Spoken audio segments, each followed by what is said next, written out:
How to change quantity on Temu. In this video, I'm going to show you how you can change the quantity and keep it or customize it. First of all, open the application.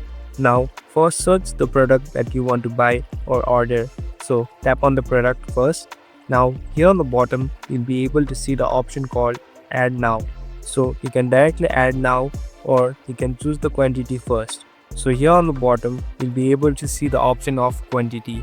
Now you can add or deduct the quantity according to how much you want to order. So there are some restrictions or limitations too. Now tap on Add Now, and now here on the bottom tap on Add Now again. This item will be directly sent to your cart and later you can check it out.